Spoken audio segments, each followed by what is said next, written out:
কাছে আল্লাহ তাআলা, আমার কাছে আল্লাহ তাআলার পরেই আমি তাকে বিশ্বাস করতাম। তাকে আমি কতটা ভালোবাসতাম, কতটা ভালো রাখার চেষ্টা করতাম, কতটা সুখী রাখার চেষ্টা করতাম এবং তাকে কতটা প্রায়োরিটি দিতাম, এটা আমার কাছের মানুষজন জানেন, আপনারা হয়তো জানেন না। তার কাছে আমি সারা জীবন কমপ্লেনই পেয়ে এসেছি যখন আমি তাকে বাড়িটা দিতে রাজি হইনি। তো যাই হোক, সে আমার কাছ থেকে মুক্তি চেয়েছে, সে মামলাগুলো থেকে মুক্তি চেয়েছে। কোনো মামলা তো অপরাধ না করলে মামলা হয় না।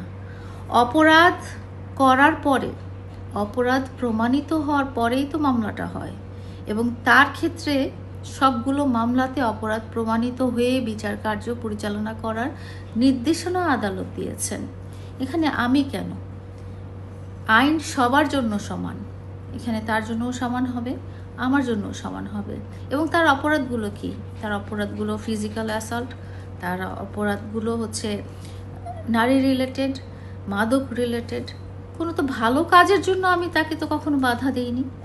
সে একটা ভালো ভিডিও করবে, সে একটা ভালো মিউজিক ভিডিও করবে, সে একটা সিনেমা করবে, বা সে একটা বাড়ি বানাবে, সে একটা গাড়ি কিনবে। কোনোদিন কি দেখেছেন যে আমি তাকে সেসব কাজে বাধা দিয়েছি? আমার মনে হচ্ছে যে আমি সুইসাইড করি এক কথায়। আমি লায়লার বাসায় যাওয়া হয়, ও যখন যাইতে বলে, ওর যখন যাইতে বলে তখনই যাইতে হয়, না হলে অনেক সিন ক্রিয়েট করে, ঝগড়াঝাটি করে। সুইসাইড করি, নয়তো বা এই বাংলাদেশ ছেড়ে চলে যাই, বা কিছু গুম হয়ে যায় আমি, না হলে তো আমি জীবনযাপন করতে পারতেছি না। আমার তো বাঁচতে দিতেছে না, আমি তো বাঁচতে পারতেছি না।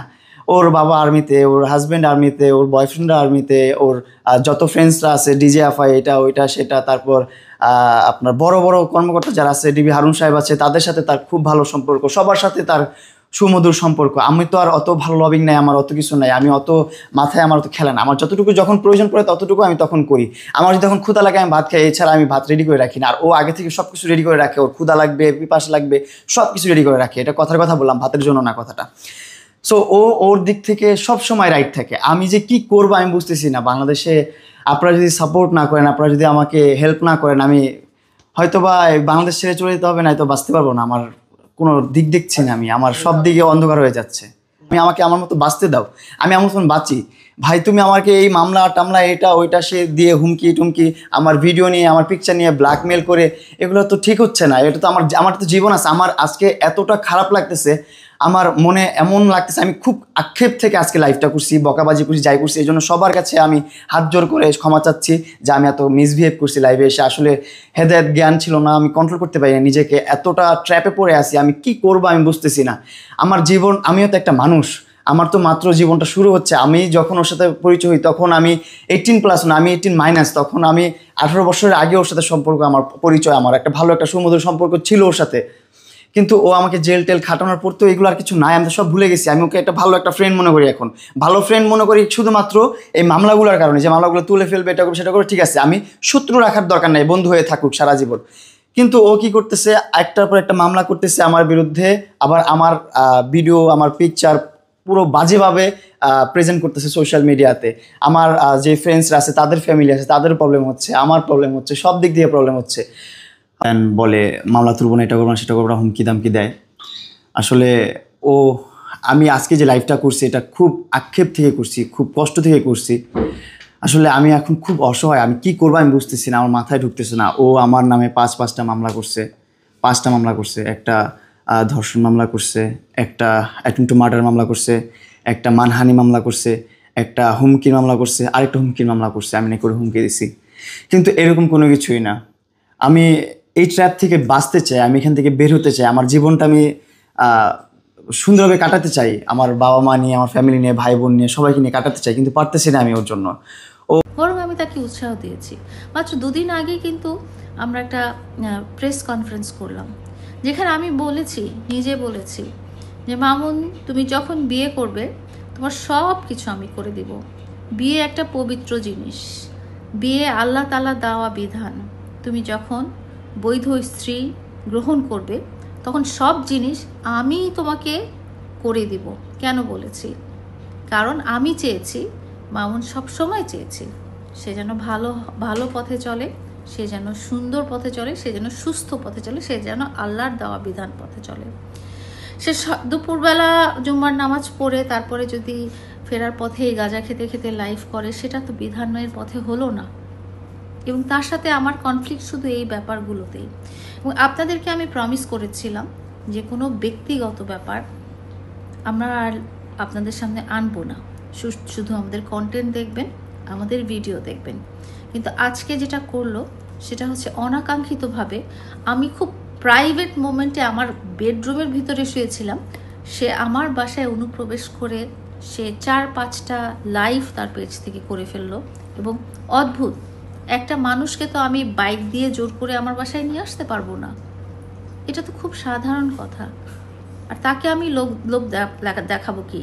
তার সাথে আমার কথা হয়েছে যে সে জানিয়েছে যে তার আমি যে শর্তগুলো দিয়েছি সে তার অপরাধ স্বীকার করে নিবে এবং সে সেই অপরাধগুলো আর কখনোই করবে না। কিন্তু দেখা গেছে গত 10 দিনে সে সেই অপরাধগুলো বারবার করছে। আমি তাকে বলেছি তুমি যদি এরকমই করতে চাও, তুমি যদি জীবনটাকে দোজখী বানায় নিতে চাও, তুমি যদি জীবনটাকে জাহান্নামী বানায় নিতে চাও, তাহলে মামলা উঠবে কিভাবে? তোমার সাথে আমার শর্ত ছিল তুমি অপরাধ স্বীকার করে নেবে, 2 নম্বর তুমি সেই অপরাধ আমি ছাড়া অন্য কোনো মেয়ের সাথে করবে না।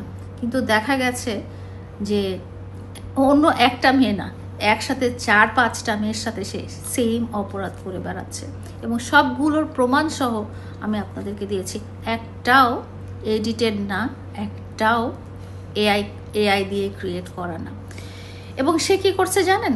সে এভরি টাইম যখন এরকম কিছু হয় সে আমার ফেসবুক পেজটা ডিসেবল করে দিয়েছে। আমার ফেসবুক পেজটা আপনারা কোথাও খুঁজে পাবেন না। সে আমার সাথে এআই দিয়ে এডিট করে একজন ডিবি প্রধানের ছবি লাগিয়ে জানিয়েছে আমি নাকি মেয়েদের সাপ্লাই দিতাম। আমার ব্যাকগ্রাউন্ড সম্পর্কে কি ওকে নতুন করে বলতে হবে? আমি টিকটকার না, আমি বস্তি থেকে উঠে আসিনি। দুর্ভাগ্যক্রমে বস্তির একটা ছেলে আমার মায়া, আমার ভালোবাসা, অ্যাটেনশন নিতে পেরেছিল বলে আজকে আমি তাকে ভালো রাখার চেষ্টা করেছিলাম। এবং সে সবসময় বলেছিল যে লায়লা আমাকে মুক্তি দাও, লায়লা আমাকে মুক্তি দাও, আমাকে মামলা থেকে মুক্তি দাও। আমি সেই মামলা, আমার সাথে এত বড় অপরাধ করার পরও আমি সেই মামলা থেকে মুক্তি দিয়েছি। আমি আজকে একটা সত্যি কথা বলি, সে আমার পেটে লাথি মেরে আমার বাচ্চা অ্যাবর্শন করে দিয়েছে। কই, আমি তো সেটার এগেনস্টে কিছু নেই নাই। সে আমার কাছ থেকে টাকা নিয়েছে। ইভেন আজকে তাকে ফ্ল্যাট কিনে দিতে হবে, বাড়ি কিনে দিতে হবে, উলুখোলায় জমি কিনে দিতে হবে, সেই জন্য সে সকালবেলা এসে হাজির হয়েছে, তাকে নিয়ে যেতে হবে।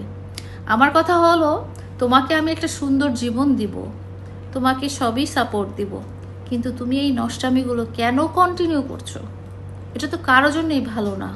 আর ওইসব মেয়েদের কথা আমি কি বলবো, যারা জানে যে এই মেয়েটার সাথে মামুনের একটা সম্পর্ক আছে, সেটা জানার পরও তোমরা যখন এই লোকটার সাথে দৈহিক সম্পর্ক করো, একজন না, একসাথে 3-4 জন 5 জন, যেটা আপনারা নিজেরা দেখেছেন তার বাসার বেডরুমের ভিতরে হয়েছে, তো সেই সব মেয়েদেরকে তো আমার বলার কিছু নাই।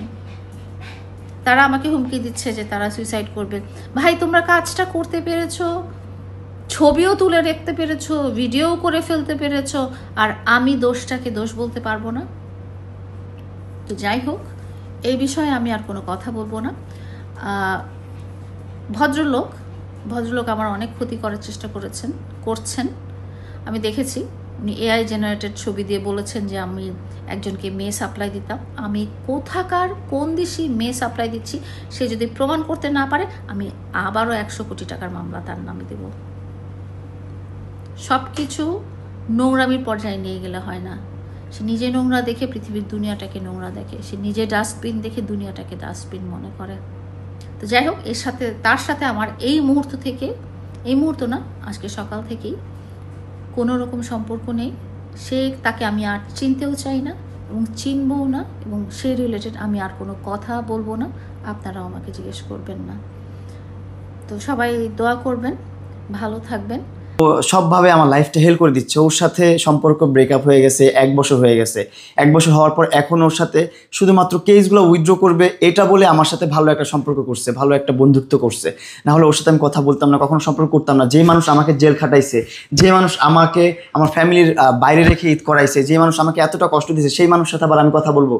কখনো হতে পারে না। আমি কখনো কথা বলতাম না ওর সাথে। সো ও আমাকে বলছে যে তোমার যা হয়েছে হয়েছে, তুমি জাস্ট আইসা অনলাইনে আমরা একসাথে, তুমি আমাকে সরি বলো, আমি তোমাকে সরি বলি, বলে আমরা একটা ভালো একটা ফ্রেন্ড হয়ে থাকি। আমি বললাম ঠিক আছে, ভালো একটা ফ্রেন্ড হয়ে থাকি। কিন্তু এখন আবার আস্তে আস্তে ওর বিষয় হলো কি, ওর অনেক ভাইরাল হওয়ার শখ, ওর অ্যাটেনশন সিকার এক কথায়। ও অ্যাটেনশন পেতে অনেক পছন্দ করে মানুষের। এই কয়দিন আমি ওর সাথে কথাবার্তা বলি নাই, আমি আমার মতন ছিলাম, আমি আমার মতন কাজ করছি। ওর পেজগুলো, ওর ভিউগুলো সবগুলো অনেক ফ্লপ হয়ে গেছে, অনেক নিচু হয়ে গেছে, অনেক কমে গেছে, রিচ কমে গেছে। তো কমার কারণে ওর মাথায় এইরকমই প্ল্যানিং ঘুরতেছিল যে আসো আবার প্রেস কনফারেন্স করি। আমিও বুঝতে পারি নাই, আমিও প্রেস কনফারেন্স করে ফেলছি ওর সাথে। হ্যাঁ, ও বললো যে মামলা তুলবে বলে এখন আবার বলতেছে আমি তোমার মামলা তুলবো না, তুমি যা মন চায় তা করো, তোমার মামলা আমি তুলবো না। আমি বলি কেন? তুমি মেয়েদের সাথে ঘুরো, এটা করো সেটা করো। ভাই আমার ফ্রেন্ডস থাকতেই পারে, আমার বন্ধু ওরা, আমার তো ওগুলো বাজে ভিডিও না। ও আরেক ব্যাটার বাজে ভিডিও নিয়ে এটা ওইটা সেটা। আমাদের কাজের ভিডিও আছে, অনেক কাজের ছবি আছে, অনেক জায়গায় অনেক আর্টিস্টদের সাথে কাজ করতে গেছি, সেই জায়গায় ছবি তুলছি, ভিডিও করছি, ওইগুলো আপলোড করতেছে। তারপর অনেক ফ্রেন্ডদের সাথে ঘুরতে গেছি, হ্যাং আউট করতে গেছি, যেখানে আমরা সুন্দরভাবে ছবি তুলছি, একটা ভালো ফ্রেন্ড, ভালো ঘনিষ্ঠ বন্ধুরা যেভাবে চলতে, এভাবে ছবি তুলতেছি। তারপর আছে আরও এইভাবে মানে ফ্যান্টাসি থাকে। আপনারা বলিউডের হিরোইন দেখেন না, তারা ল্যাংটা হয়ে পর্যন্ত ফটোশ্যুট করে, তাদেরকে নিয়েও তো এত কিছু হচ্ছে না। কেন হচ্ছে না? কারণ তাদের ওইভাবে তারা প্রেজেন্ট করতেছে, আর ওইভাবে প্রেজেন্ট করতেছে, ও খুব বাজেভাবে প্রেজেন্ট করতেছে। তো আমি বললাম যে কেন তুমি মামলাগুলো তুলবা না? আমার সাথে তোমার সম্পর্ক রাখার দরকার নেই, আমার সাথে কোনো কিছু দরকার নেই তোমার। তুমি তোমার মতন লাইফ লিড করো, আমি আমার মতন লাইফ লিড করি।